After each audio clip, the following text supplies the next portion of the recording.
emmenés dans le feu. C'est pourquoi nous allons parler sur l'impudicité. Parce que s'il y a des choses qui vont amener les gens en enfer en ce temps de la fin, c'est l'impudicité. L'impudicité. Bien-aimé, je parais jeune, mais ça fait 16 ans que je prêche l'évangile. Et aujourd'hui, ça fait 24 ans que je suis chrétien. 24 ans. J'ai passé plus de temps chrétien que païen. Et je peux témoigner que l'une des maladies de l'église, c'est l'impudicité. L'impudicité. Pourquoi est-ce que nous apporterons ce message? C'est parce que l'impudicité en ce temps de la fin est devenue l'arme favorite du diable. Le diable, lorsqu'on lui présente en ce temps de la fin la sorcellerie, la magie, le mensonge, le vol, et que les démons de l'impudicité viennent, le démon de la magie vient, et il dit non, moi j'envoie le démon de l'impudicité. Pourquoi? Parce que l'impudicité est un péché qui s'accompagne de plaisir. C'est ainsi que quelqu'un pêche, il a des remords, mais il pêche encore parce qu'il a péché, il a eu du plaisir et il sait qu'il a fait du mal à Dieu, mais son corps a été content. Et dans le domaine de l'impudicité, le corps sécrète une drogue, adrénaline, qui fait que l'homme devienne accoutumé à cela. C'est pourquoi un impudique n'est pas différent d'un drogué. Quand tu es impudique, tu es comme un drogué. Pourquoi? Parce que ton cerveau sécrète tout le temps une drogue qui te permet d'être en excitation. Et si tu t'habitues à cela, tu dois être sévré comme quelqu'un qui est sévré du tabagisme, de l'alcool et de la drogue. Il a été dit en un temps, je crois l'année passée, aux États-Unis, l'industrie de la pornographie a investi 6 milliards de dollars par an. 6 milliards de dollars. 6 milliards de dollars rien que pour des films pornographiques, des photos pornographiques. Pourquoi? Parce que ça marche. Parce que ça marche. La pornographie marche. Et aujourd'hui, avec le développement technologique, elle est dans les téléphones des gens, des portables. Certains même ont des images pornographiques là, des photos pornographiques. Mais ils ont ça dans leur iPad, ils ont ça dans leur téléphone, ils ont ça dans leur ordinateur. Mais ils parlent en langue et un peu www.bouzoba.com et rekamamamama.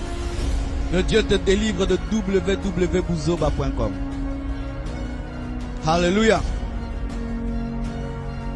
Il y a ce qu'on appelle la croissance de l'iniquité. Lorsque nos mamans ont grandi, une fille de 18 ans était encore vierge. Une fille de 30 ans était encore vierge.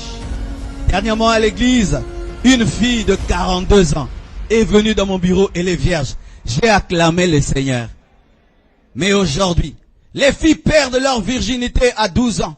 Les garçons perdent leur virginité à 7 ans. Aujourd'hui, être vierge est une honte. Aujourd'hui, la virginité est une honte. Un garçon dire publiquement qu'il n'a jamais connu de femme, mais il en a honte même dans l'église. Il y a même des gens qui mentent qu'ils ont fait la vie alors qu'ils n'ont rien fait seulement pour qu'ils soient des gaillards. Aujourd'hui, le péché a grandi. Nous ne pouvons pas dire que le péché n'a pas grandi, bien-aimé. Il y a une croissance du mal. Les enfants aujourd'hui, précocement, touchent à la sexualité. Et ce péché qui hier était loin de l'église, est entré dans l'église. Combien de scandales maintenant il y a dans l'église? Des scandales sexuels. C'est pourquoi nous parlerons. Mais aujourd'hui, je veux seulement définir ce qu'est l'impudicité. Alléluia. Qu'est-ce que l'impudicité? Selon 3 versions, Louis II, interlinéaire grec et Thomson, voici les définitions de l'impudicité. Et je vais appeler le chat par son nom. Vous permettez? Alléluia. L'impudicité. L'impudicité, c'est la débauche. C'est l'inconduite. C'est l'immoralité. C'est le dérèglement sexuel. C'est l'incontinence sexuelle. C'est le manque de maîtrise de ses pulsions sexuelles. Je répète. C'est la débauche. C'est l'inconduite. C'est l'immoralité. C'est le dérèglement sexuel. C'est l'incontinence. C'est le manque de maîtrise de ses pulsions sexuelles. Bien-aimés frères, sœurs, Si tu ne maîtrises pas tes pulsions sexuelles, tu es impudique et tu seras impudique. C'est l'incontinence, la capacité de contenir ses désirs amène à l'impudicité. Non pas que le désir sexuel est mauvais, mais le désir sexuel est comme le feu. Le feu est bon dans la cuisine pour préparer, mais quand tu amènes le feu au salon, ça brûle la maison. Le désir sexuel est bon dans le cadre du mariage, mais quand tu l'enlèves du mariage, ça brûle ta vie. Et vous tous qui touchez à la sexualité en dehors du mariage, vous êtes en train de brûler vos vies.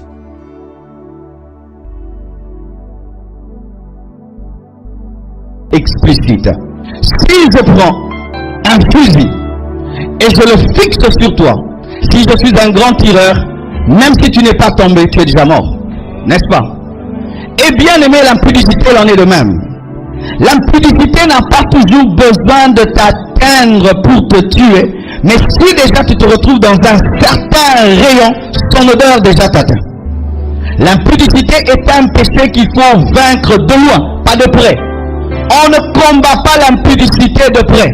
Je peux combattre la sorcellerie de près, la magie de près, mais pas l'impudicité. L'impudicité est un péché qu'il faut combattre de loin. Amen. Hein?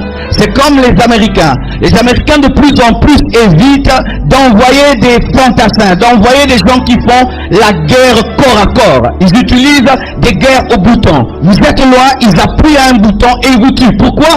Parce qu'ils évitent des pertes humaines. Il en est de même avec l'impudicité. Si tu fais du corps à corps, tu auras des njoloko. Les njoloko, ça veut dire des traces, des cicatrices. Amen. Hein? Que ça va te laisser. C'est pourquoi il faut combattre l'impudicité de loin. C'est pourquoi je dis ceci, que les hommes qui dominent l'impudicité ne sont pas des hommes forts, ce sont des hommes faibles. Et les hommes forts sont ceux qui tombent, mais les hommes faibles ne tombent pas. Pourquoi? L'homme fort ne fuit pas la guerre, mais l'homme faible fuit la guerre. Et fuir la guerre, c'est ça sa victoire. Ma victoire sur l'impudicité, ce n'est pas que j'affronte l'impudicité, j'évite la guerre. Un champion du monde n'est pas l'homme le plus fort du monde, c'est l'homme qui monte sur le ring lorsqu'il est sûr de gagner. Et ainsi tu peux l'attraper chez lui à la maison, tu le tabasses, et tu dis mais tu es le champion du monde. Il dit oui, mais c'est parce que je ne suis pas sur le ring. Bien-aimés frères et sœurs, vaincre l'impudicité ne consiste pas à t'en approcher, mais à fuir.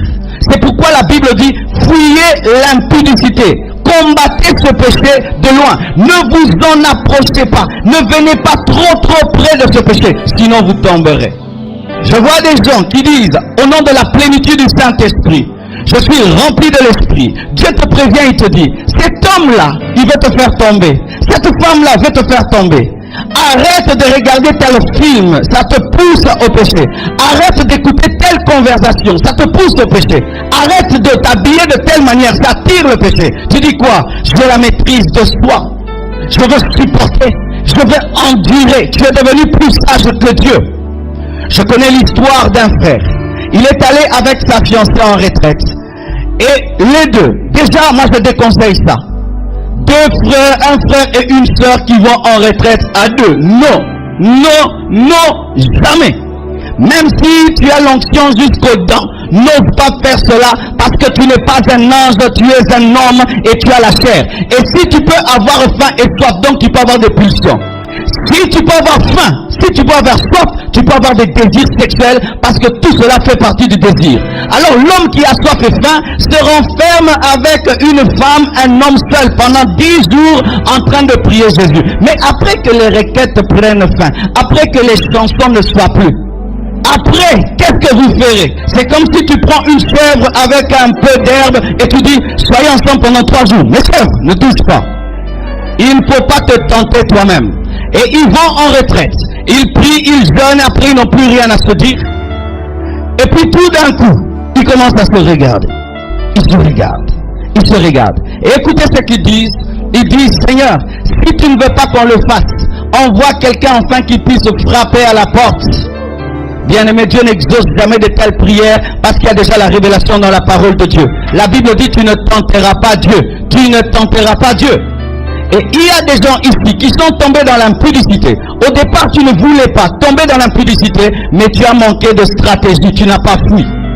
Vous vous rencontrez dans un endroit isolé. dans les noirs et vous fermez à clé. Cet homme te drague, il t'invite chez lui à la maison et tu sens qu'il t'aime, mais tu vas seul. Non, il faut toujours aller avec quelqu'un qui va détruire la stratégie.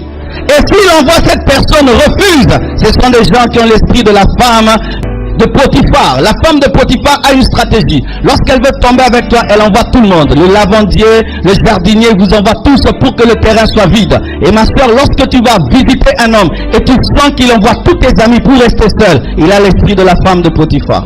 Beaucoup de gens tombent dans l'impudicité parce que vous affrontez ce péché de trop près. Lorsque seulement une femme commence à te séduire et t'amener dans le péché, tu n'as pas besoin qu'elle te le dise. Fuis. Lorsqu'un homme commence à t'attirer vers l'impudicité, tu n'as pas besoin même qu'il le dise. Lorsque tu le sens, fuis. Je n'ai pas besoin de voir le visage du diable pour le fuir. Seulement son odeur me suffit. Fuyez l'impudicité. Ne dites pas que vous êtes fort. Et beaucoup de gens, remplis de la parole de Dieu, remplis des Écritures, tombent dans l'impudicité parce qu'ils pensent être forts. Bien-aimé, tu n'es pas fort. C'est Dieu qui est fort. Je dis c'est Dieu qui est fort.